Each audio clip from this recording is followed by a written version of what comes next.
स्वामींची कृपा तुमच्या मुलांवरही व्हावी असं जर तुम्हाला वाटत असेल तर हा व्हिडिओ शेवटपर्यंत नक्की ऐका. आपल्या मुलांवर बाहेरच्या वातावरणाचा परिणाम होऊ नये, मुलं धार्मिक व्हावीत, मुलांनी प्रत्येक क्षेत्रात प्रगती करावी आणि त्याबरोबर मुलांनी आपले संस्कार सोडू नयेत, असंच प्रत्येक आईवडिलांना वाटत असतं. आणि त्यासाठी मुलांवर अगदी लहान वयापासूनच स्वामी भक्तीचे संस्कार केले तर मुलं धार्मिक होतात आणि स्वामींची कृपा मुलांवर होते. पण मग यासाठी काय करायचं नक्की तेच आपण या व्हिडिओत बघणार आहोत. त्यासाठी चॅनलला सबस्क्राईब करा आणि आमच्या फेसबुक पेजलाही फॉलो करा. मंडळी, खरं तर लहान मुलं मोठ्यांकडे बघूनच शिकत असतात. घरात जसं वातावरण असतं त्याच गोष्टी मुलं स्वीकारतात आणि त्याच गोष्टींची सवय मुलांना पुढे होते. हे जरी खरं असलं पण तरी सुद्धा हल्ली असं झालंय की घरातल्यांपेक्षा मुलांवर प्रभाव असतो तो टीव्ही मधल्या कार्टूनचा, मोबाईल मधल्या गेमचा आणि बाहेरच्या वातावरणाचा. त्यामुळे घरात त्यांचं लक्ष आहे का हा पहिला प्रश्न आहे. आई देवघरात बसून काय करते हे बघायला मुलांना वेळ आहे का? त्यावेळी ते टीव्हीवर कार्टून बघत असतात. अशा वेळी मुलांवर संस्कार हे वेगळे करावे लागतात.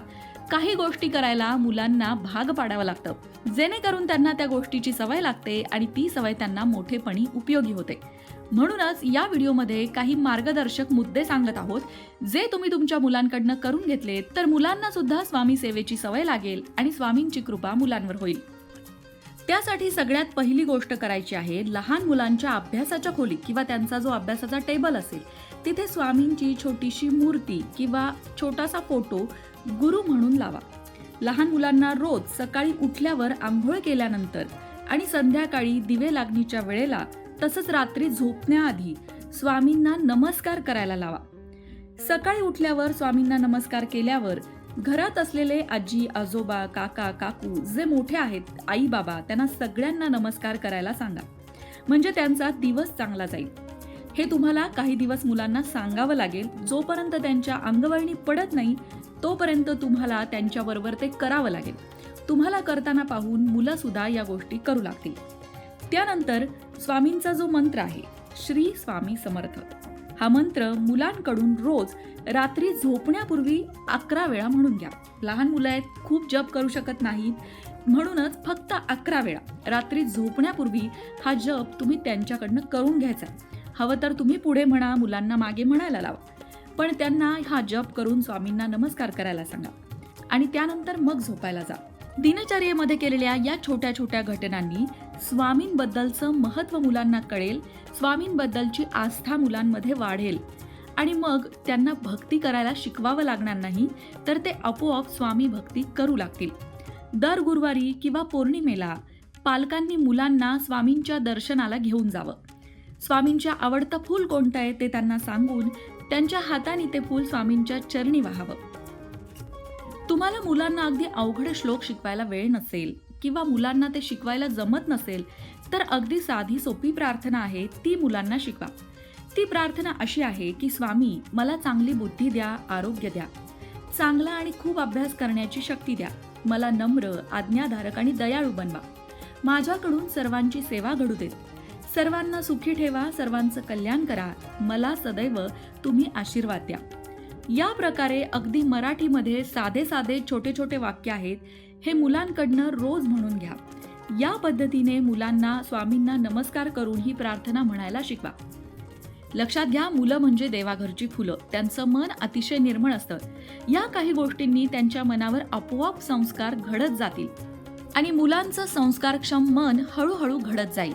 पण त्याचबरोबर त्यासाठी पालकांनाही काही पथ्य पाळावी लागतील बरं का. म्हणजे घरामध्ये वातावरण प्रसन्न ठेवावं लागेल. आई वडील रोज भांडतायत तर मुलांवर कसे संस्कार होणार? त्यासाठी आई वडिलांना कमीत कमी मुलांच्या समोर तरी वादविवाद नाही करायचे हे पथ्य पाळावं लागेल. खोटं बोलणं पाप असतं, खोटं बोलू नये हे मुलांना जर तुम्हाला शिकवायचं असेल तर आधी त्याचा अवलंब तुम्हालाही करावा लागेल.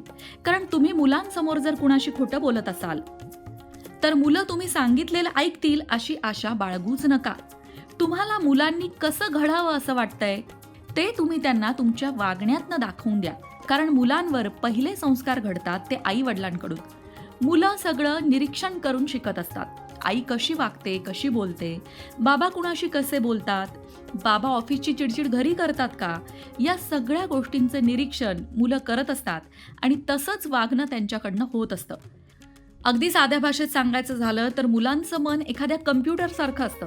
तुम्ही जेवढा डेटा, जशा प्रकारचा डेटा त्याच्यामध्ये भरता, तो सगळा डेटा मुलं कलेक्ट करतात. हे झालं आजच्या भाषेतलं उदाहरण. पण सांगायचा मुद्दा असा की मुलांचं मन हे निरीक्षण करून शिकण्याचं आहे आणि म्हणूनच पालकांना सुद्धा काही पथ्य पाळावी लागतात. मुलांमध्ये स्वामी भक्ती जागृत होण्यासाठी त्यांना स्वामींच्या लहान लहान गोष्टी सांगा. स्वामींच्या कथांची लहान लहान पुस्तकं बाजारात तुम्हाला विकत मिळतील. त्या कथा त्यांना वाचून दाखवा. म्हणजे अगदी लहान वयापासूनच त्यांचं स्वामींची एक घट्ट नातं तयार होईल. स्वामी चरित्रातल्या कथांमधून काय चांगलं काय वाईट याचा अर्थ मुलांना समजेल. स्वामी हे आपले गुरु आहेत. गुरूंशिवाय मोक्ष आणि गती नाही. स्वामींच्या शिकवणीमुळे मुलांना गुरु शिष्य परंपरा लहान वयात समजू शकेल. मुलं वडीलधाऱ्यांना मान द्यायला शिकतील. मंडळी, आता या व्हिडिओत सांगितलेल्या सगळ्या गोष्टी करायला तुम्हाला जमल्या नाहीत तरी सुद्धा त्यातली एखादी गोष्ट जरी तुम्ही तुमच्या मुलांकडनं नित्यनियमाने करून घेतलीत तरी काही दिवसातच तुम्हाला तुमच्या मुलांमध्ये झालेला बदल अनुभवायला येईल. काही मुलं प्रचंड खोडकर असतात, प्रचंड चंचल असतात. खरं तर खोड्या मुलांनी नाही करायच्या तर कुणी करायच्या, पण बऱ्याचदा त्यांच्या खोड्या इतरांना त्रासदायक होतात. अशा वेळी आई वडील अगदी वैतागून जातात की या मुलांचं करायचं काय, यांना सांगायचं कसं, यांना शिकवायचं कसं, हा प्रश्न आई वडिलांपुढे पडतो. तेव्हा लक्षात घ्या, मुलांना वेळ देण्याची गरज असते. आई वडील मुलांबरोबर जेवढा जास्त वेळ घालवतील तेवढं मुलांना ते समजू शकतील आणि मुलांच्या भाषेत एखादी गोष्ट मुलांना समजून सांगू शकतील. बऱ्याचदा असं बघण्यात येतं की आई वडील मुलं खोडकर आहेत म्हणून त्यांची पत्रिका घेऊन ज्योतिषाकडे जातात. पण मला वाटतं यापेक्षा मुलांबरोबर वेळ घालवा. मुलांचा स्वभाव समजून घ्या. त्यांना कुठल्या गोष्टीत आनंद वाटतो त्याचं निरीक्षण करा. त्यांना आवडणाऱ्या गोष्टीतून तुम्हाला जे हवंय ते त्यांना समजून सांगा. आणि हो, लहान मुलांची पत्रिका कधीही बघू नये हे सुद्धा लक्षात ठेवा. कारण लहान मुलांचं मन हे कोरीपाटी असतं. त्यावर तुम्ही जे लिहिणार आहात त्याचाच परिणाम तुम्हाला पुढे दिसणार आहे. इतकंच कशाला, तुम्ही मुलांबद्दल तुमच्या मित्रमैत्रिणींना, शेजाऱ्या पाजाऱ्यांना किंवा नातेवाईकांना काय सांगता याकडे सुद्धा मुलांचं खूप लक्ष असतं. तुम्ही जर असं सांगत असाल की आमचा मुलगा अजिबात अभ्यास करत नाही, अजिबात अभ्यास करत नाही, अजिबात ऐकत नाही, तर या गोष्टीचा सुद्धा मुलांच्या मनावर परिणाम होतो. म्हणून तुम्ही इतरांना मुलांबद्दल काय सांगताय यावर लक्ष द्या. कारण ते त्यानुसार आपली प्रतिमा बनवत जातात आणि मुलांवर तसे संस्कार घडत जातात. म्हणून मुलांबाबतीत अतिशय सावध राहा. मुलांबरोबर वेळ घालवा. मुलांमध्ये मुलांसारखं होऊन त्यांच्यावर संस्कार करण्याचा प्रयत्न करा. श्री स्वामी समर्थ. अशाच प्रकारच्या माहितीपूर्ण व्हिडिओंसाठी लोकमत भक्ती चॅनलला सबस्क्राईब करा आणि बेल आयकॉनवर सुद्धा क्लिक करा. म्हणजे आमच्या नवनवीन व्हिडिओचं नोटिफिकेशन तुम्हाला मिळत राहील. तसंच योग्य आध्यात्मिक मार्गदर्शनासाठी लोकमत भक्तीच्या फेसबुक पेजला फॉलो करायला विसरू नका.